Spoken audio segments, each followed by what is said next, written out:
Episode 139। हम वहां से रवाना हुए। मेरा इरादा नदीम के घर जाने का था और फिर उससे उसके पहाड़ी कॉटेज की चाबी लेकर हम वहां छुप सकते थे, लेकिन मैं नदीम के घर बराह रास्त नहीं जाना चाहता था। एक जगह पिज्जा का बोर्ड देखकर बीतू बोला, शोभी भाई हमको भूख लगा है। मैंने गाड़ी पिज्जा शॉप की तरफ मोड़ दी और उससे कुछ पहले रोक दी। मैंने बीतू को चंद बड़े नोट दिए, 2 बड़े पिज्जा और कोल्ड ड्रिंक ले आना, और हाँ यहाँ कम से कम बोलना, वरना लोग तुम्हारे बोलने के अंदाज से चौंक जाएंगे। आप फिक्र मत करो, हम जान के इधर किस तरह बोलना है। वो गाड़ी से उतरते हुए बोला और पिज्जा शॉप की तरफ बढ़ गया। दोनिया मेरे बराबर में बैठी थी और बाहर निकलकर उसे सर्दी लग रही थी। उसने मिनमिना कर कहा, सुनो तुम्हारा काम हो गया, अब मुझे जाने दो, मेरे पास तुम्हें बताने के लिए मजीद कुछ नहीं है। ये तुम कैसे कह सकती हो? मुझे यकीन है तुम इस बारे में बहुत कुछ जानती हो।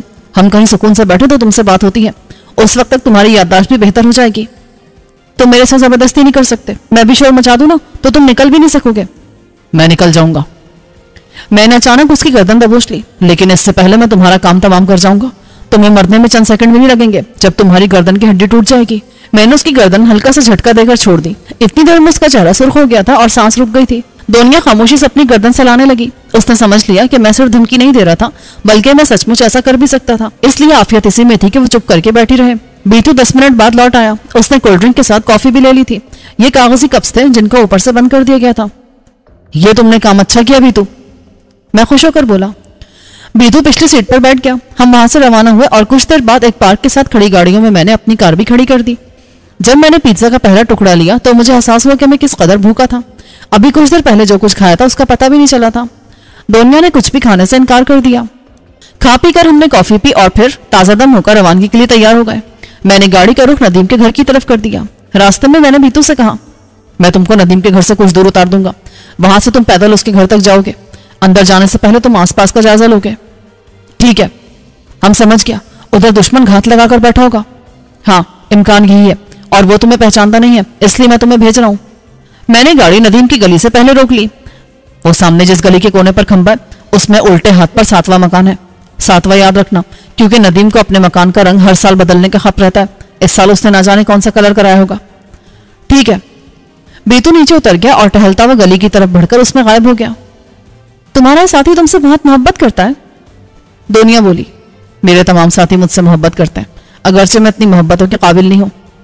शायद इसी वजह से तुम कामयाब रहते हो और नाकामी तुम्हारे दुश्मनों के हिस्से में आती है। मैं कई वर्षों से प्रोफेसर के साथ हूं और शाजी उसने किसी मामले में नाकामी का मुंह देखा, लेकिन तुमसे वास्ता पड़ती तकदीर ने उसका साथ छोड़ दिया। वो और उसका बॉडीगार्ड दोनों एक औरत के हाथों मारे गए। शायद ऐसा ही हो, लेकिन ये बात जहन नशीन कर लो कि प्रोफेसर और जान की मौत में मेरा कोई हाथ नहीं है। मैं जानती हूं। सुनो, तुमने मुझसे जो कुछ पूछना भी पूछ लो। मैं अपने माँ बाप की कसम खाकर कहती हूँ कि जो कुछ कहूंगी सच कहूंगी, और फिर तुम मुझे जाने दो। दोनिया, ये काम जल्दी का नहीं है। मैं आराम से तुमसे इस बारे में बात करना चाहता हूँ। तुम ये मत समझना कि मैं तुम पर तशद्दुद करूंगा, लेकिन तुमने गलत बयानी की तो मुझे मालूम हो जाएगा। इसका मतलब है तुम मुझे अभी फिलहाल जाने की इजाजत नहीं दोगे? हाँ, इसे भूल जाओ। बीतू को गए 10 मिनट से ऊपर हो गए थे और इतनी देर में उसे आ जाना चाहिए था। फिर मुझे ख्याल आया कि बीतू नदीम के लिए अजनबी था और वो आसानी से उसकी बात पर यकीन नहीं करेगा।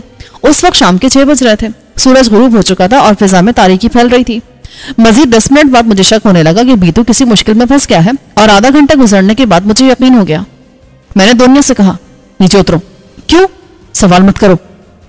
हम गाड़ी से नीचे आए। मैं दोनिया के साथ गली के कोने की तरफ बढ़ा।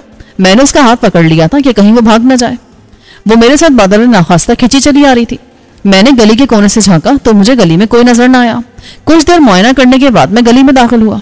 जहां तक नजर काम करती थी, बीतू या कोई मशकूक फर्द नजर नहीं आ रहा था। 10-12 साल के 2 खिलंडे बच्चे अभी तक गली में फुटबॉल खेल रहे थे। मैं नदीम के घर तक आया। ये 10 मरले के प्लॉट थे और यहाँ गलियां भी कुशादा थी। मैंने गेट के ऊपर से झांका। पोर्च में कोई ना था, अलबत्ता नदीम की कार खड़ी थी। इसका मतलब था कि वो घर पर ही था। नदीम काहिल आदमी था और उसे गली के कोने तक भी जाना होता तो वो कार जरूर निकालता था। मैंने पहले बेल बजाने को सोचा, लेकिन फिर इरादा मुलतवी करके दरवाजा चेक किया। वो खुला हुआ था। मेरी छठी इस खतरे का अलार्म बजाने लगी। बीतू अंदर गया और गायब हो गया। नदीम की कार खड़ी थी और उसके कयामत खेज बच्चे यूं चुप थे जैसे सो रहे हों, हालांकि वो सबको सुलाकर ही सोते थे। दुश्मन यकीनी तौर पर अंदर था और ऐसे में सामने जाना खुद को दुश्मन के सामने पेश करने के मुतरादिफ था। मैंने जरा पीछे होना चाहा कि कोई चीज मेरी पुष्ट से आकर लगी और किसी ने सर्द लहजे में कहा, अंदर चलो, ये शॉटगन है। वो ना जाने कहां से आया था और उसने मुझे हैंड्स अप करा लिया था। उस वक्त दुश्मन मुझसे ज्यादा चालाक साबित हुआ था। वो सुकून से नदीम के घर में मेरा इंतजार कर रहा था और उसे मालूम था कि मैं यहाँ जरूर आऊंगा। अलबत्ता मैं ये नहीं जान सका कि मुझे हैंड्स अप कराने वाला गली में कहाँ छुपा था, क्योंकि गली में कोई ना था। मैंने उसके हुक्म की तामील करने के बजाय उससे पूछ लिया, तुम आए कहाँ से हो, दाएं से या बाएं से, और किस रफ्तार से आए हो? मैं तो तुम्हें बिल्कुल नहीं देख सका। मैं पीछे से आया हूँ, ये जो इस घर के सामने खटारा सुजुकी खड़ी है, मैं उसमें था। अब अंदर चलो और मुझे मजबूर मत करना, मैं गोली चलाते हुए बिल्कुल नहीं हिचकिचाऊंगा। मजबूरन मैंने अंदर कदम रखा। सहमी हुई दुनिया मेरे साथ थी। जैसे ही हम अंदर आए, सामने से एक मुसल्ला शख्स और नमूदार हुआ। उसने भी छोटी नाल की लेकिन जदीद तरीन शॉटगन थाम रखी थी। उसने आगे आने का इशारा किया और मुझे लाने वाले से बोला, इसकी तलाशी लो। उसने अकब से हाथ मारकर मेरे जिस्म का जायजा लिया और बोला, इसके पास कुछ नहीं है, लड़की की भी तलाशी लो। उसने दुनिया की तलाशी जरा तफसील से ली और देर तक ली। नहीं जी, इसके पास भी कुछ नहीं है, चलो अंदर। क्या तुम मुर्शिद के कुत्ते हो? मैंने पूछा। एक लम्हे को उसके चेहरे पर गैज़ो गजब के आसार नजर आए, लेकिन फिर उसने खुद पर काबू पा लिया। तुम्हें जल्द पता चल जाएगा कि हम किसके कुत्ते हैं। अकब वाले ने राइफल की नाल से मुझे धक्का दिया। चल अंदर, बड़ा आया मुर्शिद का सगा। उसके अल्फाज से मुझे यकीन हो गया कि उन लोगों का मुर्शिद से कोई ताल्लुक नहीं था, क्योंकि उसके आदमी मरकर भी उसकी शान में ऐसी गुस्ताखी नहीं कर सकते थे। मैं अंदर दाखिल हुआ और ठिठक गया, क्योंकि सामने ड्राइंग रूम में सोफे पर फतेह खान बड़े स्टाइल से बैठा पैक लगा रहा था। उसके अकब में 2 मुसल्ला अफराद और खड़े थे। कमरे में एक तरफ बीतू दोनों हाथ सर पे रखे खड़ा था और बज़ाहिर ठीक नजर आ रहा था। उसके पीछे भी एक मुसल्ला शख्स मौजूद था। मैं इब्तिदाई शौक से संभल कर आगे बढ़ा। मुबारक हो, मैंने सरसरी अंदाज में कहा। किस बात का? अब तुम काम करने वालों से तरक्की करके बॉस बन गए हो और तुम्हारी जगह लफंगे काम कर रहे हैं, लेकिन इससे क्या तुम्हारी असलियत बदल जाएगी? मैंने हकारत से कहा। मेरे अकब में खड़े आदमी ने इश्तियाल में आकर कोई हरकत करना चाहिए, लेकिन फतेह खान ने उसे रोक दिया। उसने गुस्से में धाड़ कर कहा, यह क्या हरकत है? हरामी बकवास कर रहा है। इसका जुबान चल रहा है, इसलिए तुम्हारा हाथ चलने को बेताब है। ऐसे आदमी का मेरे पास कोई गुंजाइश नहीं। इससे राइफल ले लो और तुम गाड़ी में बैठो। फतेह खान ने जहरीले अंदाज में कहा। यह वही था जो मुझे हैंड्स अप करा के लाया था और अब जिल्लत के साथ वापस जा रहा था। उसके जाने के बाद मैंने फतेह खान से कहा, नदीम और उसके घर वाले कहाँ हैं? वो लोग कहीं गया हुआ है। बकवास, उसकी कार यहाँ खड़ी है। वकील साहब का प्रैक्टिस और बच्चा दोनों लोग बढ़ रहा है, इसलिए नया गाड़ी लेना पड़ा। उसमें क्या है, तुमको यकीन नहीं तो घर देख लो। मैंने सचमुच घर देख लिया। नदीम और उसकी फैमिली यहाँ नहीं थे, लेकिन इससे मेरी तसल्ली नहीं हुई। फतेह खान उनको कहीं और भी भेज सकता था। फतेह खान ने कहा, ओ यार यकीन करो, वो गया हुआ है, तभी तो हम इतने मजे से यहाँ बैठे हैं। मैं उसके सामने सोफे पर बैठ गया। इस हरकत का मतलब, क्या तुम अब भी प्रोफेसर के लिए काम कर रहे हो? उसका बात मत करो, वो एक नंबर का घटिया आदमी है। अच्छा, पहले तो तुम उसकी तारीफ में जमीन आसमान के कलावे मिला रहे थे। उस वक्त मेरे को उसके बारे में पता नहीं था। वो बिल्कुल बकवास आदमी है। तो चलो ये बता दो कि अब तुम किस बकवास आदमी के लिए काम कर रहे हो और मुझसे क्या चाहते हो? अब मैं किसी के लिए काम नहीं कर रहा, मैं तुम्हें ले जाने के लिए आया हूं। क्यों और कहां? ये मैं बाद में बताऊंगा। वो खड़ा हो गया। उसने ग्लास अपने एक आदमी को थमा दिया जिसे रुखसत कर दिया गया था। उसके अलावा भी फतेह खान के साथ 4 आदमी थे। वो खुद भी मुसल्ला था। हम बाहर निकले तो फौरन गली के सिरे से एक पुराने मॉडल की स्टेशन वैगन आई और हम सब उसमें सवार हो गए। खिड़कियों पर पर्दे पड़े थे, इसलिए बाहर से कुछ नजर नहीं आ सकता था। फतेह खान ड्राइवर के साथ बैठा। पीछे कोई सीट नहीं थी, बल्कि फर्शी सीट था। उस पर एक खस्ताहार कालीन बिछा था। हम सब उस पर घुस घुसा कर बैठ गए। 4 मुसल्ला अफराद मेरे, बीतू और दुनिया के दोनों तरफ थे और हम उनके नरग में थे। तुम वापस कब आए फतेह खान? 2 दिन हुआ। मुझे मालूम हो गया था कि तुम्हें प्रोफेसर की दूसरी टीम ने पकड़ लिया है और फिर तुम उसकी कैद से फरार हो गया है। फरार नहीं हुए थे, बल्कि उसने मुझे एक गरीब चौकीदार के कत्ल के जुर्म में फंसाने की कोशिश की थी। मुझे शुबा है वो मुर्शिद का दुश्मन नहीं, बल्कि उसके साथ मिला हुआ है। मेरे को भी यही शुबा है और इसीलिए मैंने उसके लिए मजीद काम करने से इनकार कर दिया। प्रोफेसर का कहना था कि तुम्हारे साथ आने वाले 3 आदमियों ने मुझे कत्ल करने की जो कोशिश की थी वो उनका जाती फेल था और उसने मुझे मारने का हुक्म नहीं दिया था।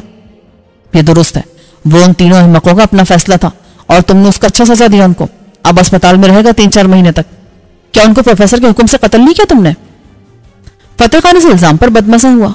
अपने आदमियों को कौन इतना इतना बात पर कत्ल करता है, और ये कोई इतना आसान काम है क्या? प्रोफेसर ने तो यही कहा था। झूठ बोलता वो खंजीर का बच्चा। अब तुम मुझे कहां लेके जा रहे हो? जल्द तुम्हें पता चल जाएगा, तुम इत्मीनान रखो, मुझसे तुम्हारे को कोई नुकसान नहीं होगा। गुज़िश्ता कुछ अरसे से फतेह खान का रवैया खासा बदला हुआ था और वो मुसलसल मुझे यकीन दिलाने की कोशिश कर रहा था कि वो अब मेरा दुश्मन नहीं रहा। भारत में भी उसने मेरे साथ नरम रवैये का मुजाहरा किया था। ठीक है, मैं तुम्हारी बात मान लेता हूँ, लेकिन इसके लिए यूं मेरा ताक़ुब करने और इतने लाओ लश्कर के साथ मेरे दोस्त के घर कब्जा करने की क्या जरूरत थी? मजबूरी था दोस्त, तुम्हारा सुराग नहीं था, पर इतना मालूम था कि तुम इधर ही आएगा। स्टेशन वैगन ना जाने किन रास्तों पर दौड़ती रही। एक बार ऐसी बू आई जैसे पास पानी का कोई जखीरा हो।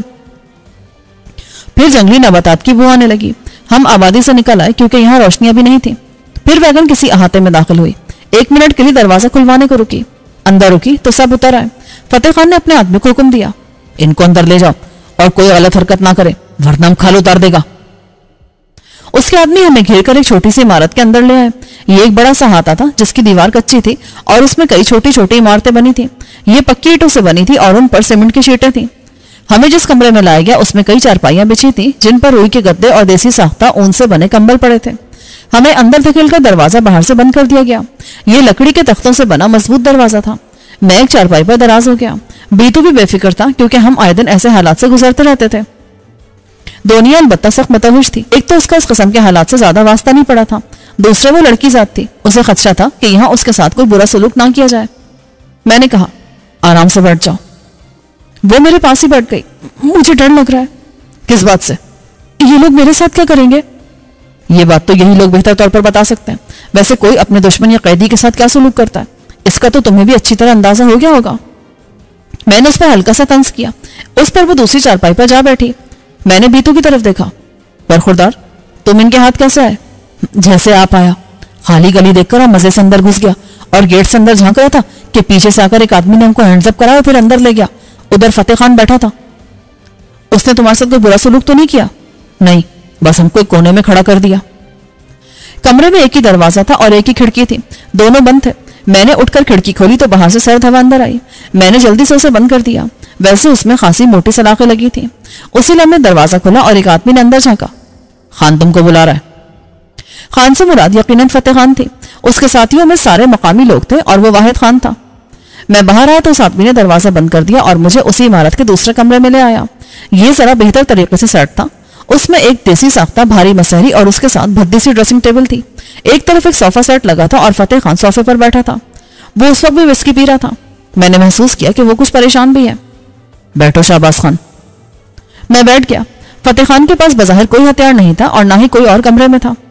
यह फतेह खान की तरफ से मुझ पर एतमाद का मुजाहरा था, वरना वो जानता था कि वो खाली हाथ मेरा मुकाबला नहीं कर सकता। तुम क्या पिएगा? अगर मुमकिन हो तो चाय या कॉफी मंगवा दो। फतेह खान ने आवाज दी। उमर जाना किधर है यार? जवाब में एक दुबला सा आदमी अंदर आया। जी खान जी। अच्छा सा चाय बना कर लाओ जल्दी। वो चला गया तो फतेह खान ने अपने लिए दोबारा ग्लास में विस्की डाली। मैंने उसे बहुत कम पीते देखा था और इस तरह तो पहले कभी नहीं देखा था। चंद मिनट में चाय आ गई। दुबला आदमी मेरे सामने कप रखकर चला गया। शाहबाज खान, तुम जानता है आज मैं तुमसे क्या कहने वाला है? नहीं, मैं नजूमी नहीं हूं। मैंने चाय चखी, जायका अच्छा था। अगर मैं कहूं कि मैं तुमसे दोस्ती करना चाहता हूं, यह मुमकिन नहीं है। तुम्हारी और मेरी फितरत बिल्कुल अलग है और हमारे दरमियान दोस्ती मुमकिन नहीं है। हाँ, मैं तुमसे 12 पहले भी कह चुका हूं कि हमारे दरमियान दुश्मनी भी नहीं है। तुमने अच्छा किया जो साफ बात कर दिया। अब सुनो, मेरा मुर्शिद से दुश्मनी हो गया है। इसमें ताज्जुब की तो कोई बात नहीं है क्योंकि तुम दोनों का साथ असल में मफाद के लिए था और किसी मफाद के टकराव पर तुम में दुश्मनी हो सकती है।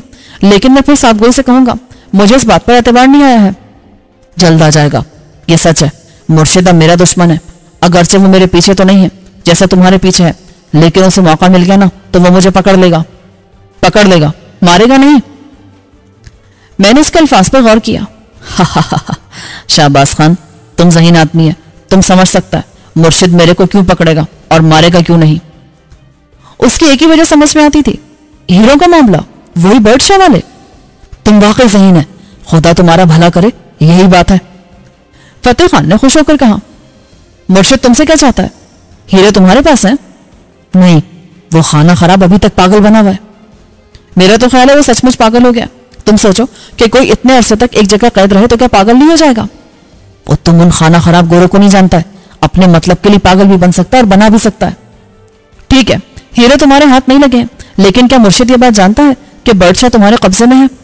नहीं, ये बात तो डेविड शाह भी नहीं जानता है, लेकिन मुर्शिद को किसी तरह पता चल गया है कि हीरे मिल सकते हैं। बस वो मेरे पीछे पड़ गया है। उसने तुमसे बराह रास्त हीरे मांगे थे? नहीं, लेकिन उसने दूसरा तरीका इख्तियार किया था।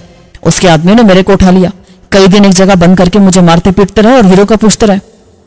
तुम्हें कैसे पता चला कि वो मुर्शिद के आदमी है? बस पता चल गया। फतेह खान ने अपने बाएं हाथ की आस्तीन उलटकर ऊपर की। निस कलाई से कोहनी तक हाथ जगह जगह से काटने और जलाने के निशानात से भरा हुआ था। ऐसा ही निशान हमारा कमर और पैरों पर भी है। एक दिन मौका पाकर हम भाग निकला। तुमने मुर्शिद से इस हरकत का जवाब तलब नहीं किया? नहीं, हमने उसे मक्कारी की मार मारने का सोचा है। मैंने उसे कुछ नहीं कहा और यही बताया कि नामालूम लोग हमको उठाकर ले गया था, लेकिन उसके बाद हम उसकी तरफ से मोहतात हो गया। उसका सारा लोग जो हमारे साथ था उनको दूर कर दिया, इधर से अपना लोग भर्ती किया। ये सब तुम्हारे एतमाद के बंदे हैं? पूरा तो नहीं, लेकिन हमको भरोसा है कोई धोखा देने से पहले कई बार सोचेगा। मुर्शिद का कोई आदमी नहीं है इनमें। तुम मुर्शिद से दूर हो गए हो, क्या वो खटक नहीं जाएगा? खटकता तो खटक जाए, लेकिन वो मेरा क्या बिगाड़ सकता है? उसका बदमाश लोग मेरे सामने कुछ भी नहीं है, वो बस धोखा दे सकता है। तुमने मुर्शिद को छोड़ दिया तो क्या डेविड शाह से तुम्हारा कोई राब्ता नहीं है? नहीं, अभी तो नहीं है। वो मेरे से काम लेता है, जब जरूरत पड़ता है तो कॉल करता है, वरना पूछता तक नहीं। मुर्शिद ने तुम्हारे साथ ये सलूक किया, तुमने उसके खिलाफ कोई कार्रवाई क्यों नहीं की? अभी नहीं की। मैंने कहा ना, मैं उसे मक्कारी की मार मारेगा। अभी तो वो मेरी तरफ से होशियार है। अभी तो वो हुकूमत में भी है। तुमने कुछ किया तो तुम्हारे लिए मुसीबत बन सकती है। हाँ, ये बात भी है, पर अभी मैं उसे कुछ कहेगा तो बात बेकार होगी।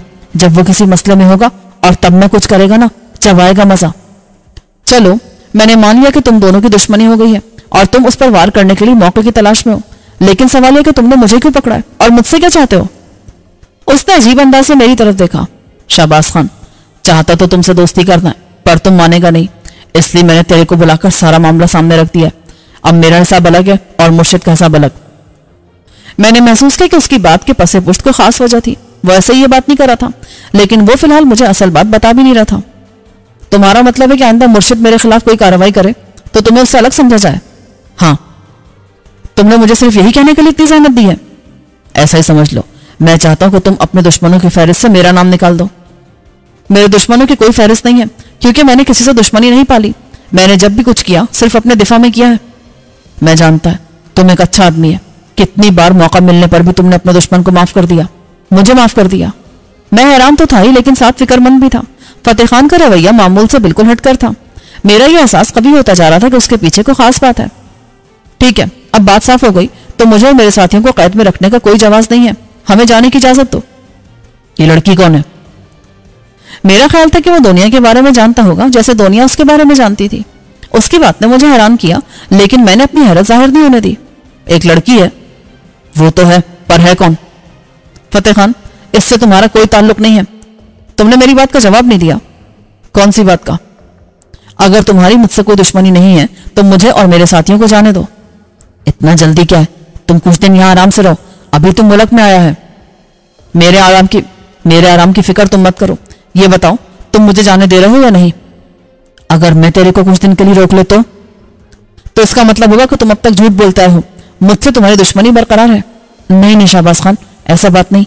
मैं तो तुम्हारे ख्याल से तुम्हें रोक रहा था। बेहतर है अभी तुम 2-3 दिन इधर ही रुके, फिर तुम जिधर कहेगा उधर तुम्हारे को छोड़ देगा। मैं तुम्हारा मोहताज नहीं हूं। मैं तुम्हारी बात पर एतबार करने के लिए तैयार भी नहीं हूं, जब तक तुम मुझे यहां से जाने की इजाजत नहीं दोगे। मेरी बात सुनकर वो कश्मकश में पड़ गया। मेरी छठी हिस्स एक बार फिर खबरदार करने लगी कि कोई खास बात है और फतेह खान मुझसे छुपाने की कोशिश कर रहा है। बिलाखिर उसने फैसला कर लिया। शाहबाज खान, तुम्हें कुछ दिन यहां रुकना होगा। फतेह खान, ये कहो ना कि तुम मुझे नया धोखा देना चाह रहे थे, लेकिन अब मैं तुम्हें अच्छी तरह जान गया हूं।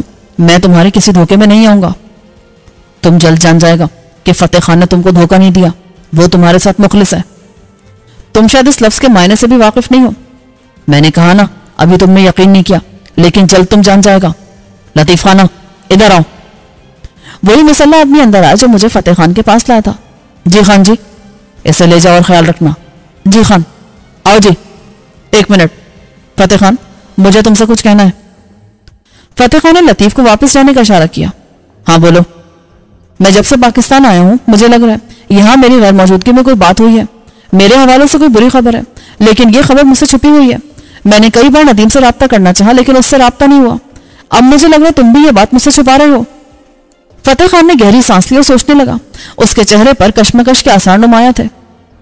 शाहबाज खान, खबर तो वाकई है और तुम्हारे लिए बुरा भी है।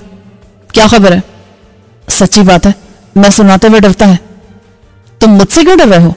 क्या इस खबर की वजह तुम हो?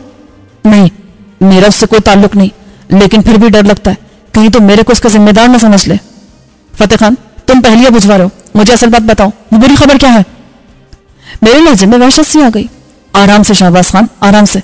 खबर तुम्हारे भाई शाहिद के हवाले से है। मेरा दिल बुरी तरह धड़कने लगा। क्या हुआ शाहिद भाई को? फतेह खान कुछ देर मुझे गौर से देखता रहा, फिर बोला, 10 दिन पहले कोहाट से आते हुए किसी ने उसे गाड़ी में शूट कर दिया, वो वहीं मर गया था। फतेह खान के अल्फाज जैसे गोलियों का ब्रस्ट बनकर मेरे जिस्म से टकराए। मैं किसी बगुले की तरह उस पर जा गिरा। मैंने एक जुनून के आलम में उसकी गर्दन दबोच ली और शायद चिल्ला भी रहा था। फतेह खान की आंखों में मौत नजर आने लगी। फिर किसी ने अकब से मेरे सर पर वार किया। मेरी आंखों के सामने एकदम ही अंधेरा छा गया। उस अंधेरे के पीछे से फतेह खान का कहकहा सुनाई दिया। मैं न जाने कितनी देर दुनिया व माफिया से बेखबर रहा था। मेरे सर की चोट शदीद थी। बेहोश होते वक्त मुझे लगा जैसे मेरे सर के कई टुकड़े हो गए हों। यकीनन फतेह खान की जान खतरे में देखकर उसके किसी आदमी ने अकब से मुझ पर हमला किया था। फतेह खान ने बात ही ऐसी की थी जिसके बाद मैं अपने हवास खो बैठा था। शाहिद भाई मुझसे 7 साल बड़े थे। भाइयों में इतनी उम्र का फर्क खास नहीं होता, लेकिन ना जाने क्या बात थी, मैं जिस कदर शुजा भाई के नजदीक और बेतकल्लुफ था, शाहिद भाई से मेरी वो बेतकल्लुफी नहीं थी। मुझे याद है बचपन में वो शायद ही कभी मेरे साथ खेले हों और ना ही हमारी कोई मुश्तरका सरगर्मी थी। जब मैं बहुत छोटा था, शायद 3 साल का, तब शाहिद भाई कैडेट स्कूल चले गए थे और फिर सिर्फ छुट्टियों में घर आते थे, वो भी कम दिनों के लिए, क्योंकि गर्मियों की छुट्टियों में स्कूल की जानिब से कोई प्रोग्राम होता था जिसमें सारे लड़के कहीं घूमने फिरने जाते थे। फिर वो सर्दियों की छुट्टियों में आते थे, उसमें भी उन्हें घर में रुकने का मौका कम मिलता था। लेकिन कैडेट स्कूल और कॉलेज में तो शुजा भाई भी पढ़े थे, बल्कि वो मेरी पैदाइश से पहले ही चले गए थे। वो भी इसी तरह गर्मी और सर्दी की छुट्टियों में घर आते थे, मगर उन्होंने मुझे हमेशा वक्त दिया। वो मेरे साथ खेलते, मुझे घुमाने फिराने ले जाते। गांव की नहर में तैराकी करना उन्होंने सिखाया था। फिर मुताल्ले का शौक भी उन्हीं की वजह से हुआ। पहाड़ों पर जाना उनकी वजह से हुआ। मेरी जिंदगी पर शुजा भाई की छाप जितनी गहरी थी, शाहिद भाई की छाप उतनी ही कम थी। ये नहीं कि शाहिद भाई मुझसे या मैं उनसे मोहब्बत नहीं करते थे, मोहब्बत तो उतनी ही थी, लेकिन ना जाने क्या बात थी कि हम दोनों में कुछ झिझक थी जो हमें आपस में घुलने मिलने और एक होने से रोकती थी। भाइयों वाली मोहब्बत होने के बावजूद हम एक दूसरे से दूर दूर थे। शायद कुदरत हमें उस आने वाले इम्तिहान के लिए तैयार कर रही थी जिससे हमें गुजरना ही था। सवेरा जो मेरी जिंदगी में मोहब्बत का सवेरा बनकर आई थी, वो मेरे भाई की किस्मत में लिख दी गई। ये सब बाबा का करना था। उन्होंने सिर्फ जिद में आकर ये फैसला किया था क्योंकि मैंने उनकी हुक्मदूली की थी। उन्होंने मुझे सवेरा से महरूम कर दिया, वरना वो कम से कम इतना तो जानते थे कि मैं सवेरा को पसंद करता हूँ। अलबत्ता उन्होंने मेरी पसंद को आम बाजारी मोहब्बत समझा और एक बार मुझे सवेरा से दूर रहने की वार्निंग भी दी थी। फिर जब मैं हवेली में नहीं था तो सवेरा का रिश्ता शाहिद भाई से तय कर दिया गया। उन दिनों में मास्टर में मसरूफ था। जब मुझे ये इत्तला मिली तभी मैंने हवेली ना जाने का फैसला कर लिया और उस बात पर आज तक कायम था। मुझे नहीं मालूम कि किन हालात में सवेरा और शाहिद भाई का रिश्ता तय हुआ, लेकिन मुझे यकीन है कि यह 100% बाबा की जिद का नतीजा होगा, क्योंकि माँ जी ना सही सुगरा आपा तो जानती थी कि मैं सवेरा को पसंद करता हूँ, और मुझे यह भी यकीन है कि उन्होंने बाबा को बताने की कोशिश की होगी और बाबा अपनी जिद पर अड़े रहे होंगे। यही शाहिद भाई उस हस्ती के मालिक बन बैठे जिसे मैंने जिस्मो जान की तमाम शिद्दतों से चाहा था। लेकिन खुदा की कसम, इसके बावजूद मेरे दिल में शाहिद भाई के लिए कहीं हल्का सा भी मैल ना आया। वो तो उस मामले में बेखबर थे, वरना वो किसी सूरत इस शादी पर अजमन ना होते। दूसरे वो मेरे भाई थे। जब मुझे सवेरा और शाहिद भाई का ख्याल आता तो मेरे दिल से दोनों की खुशियों के लिए दुआ निकलती थी। होश में आते मुझे सबसे पहला ख्याल शाहिद भाई का आया। मैंने तड़प कर सोचा कि काश फतेह खान ने बकवास की हो। वो मेरा दुश्मन था और दुश्मन जहनी अजियत पहुंचाने के लिए ऐसी ऐसी बातें करता है। लेकिन साथ ही मेरे अंदर से कोई कह रहा था कि फतेह खान ने झूठ नहीं कहा था। उसका अंदाज मुझे अजियत देने वाला नहीं था, बल्कि वो परेशान था कि मुझे किस तरह खबर सुनाए। और जब मैंने खुद पूछा तो उसने मजबूरन उगल दिया। होश में आने के बाद मैंने आंख खोलने की कोशिश नहीं की। पहले मैंने आसपास के माहौल को महसूस किया। मैं एक नर्म बिस्तर पर लेटा हुआ था और सर में मामूली सी तकलीफ थी, यानी मुझे बहुत अच्छा ट्रीटमेंट दिया गया था और फतेह खान का गला दबाने की सजा नहीं दी गई थी। मेरा गला खुश्क हो रहा था और सर्दी की वजह से मेरा जिस्म हल्के कंबल तले था। आसपास कोई ना था, कम से कम मैंने महसूस नहीं किया था, इसलिए मैंने आंखें खोल दी और फिर मुझे शदीद झटका लगा।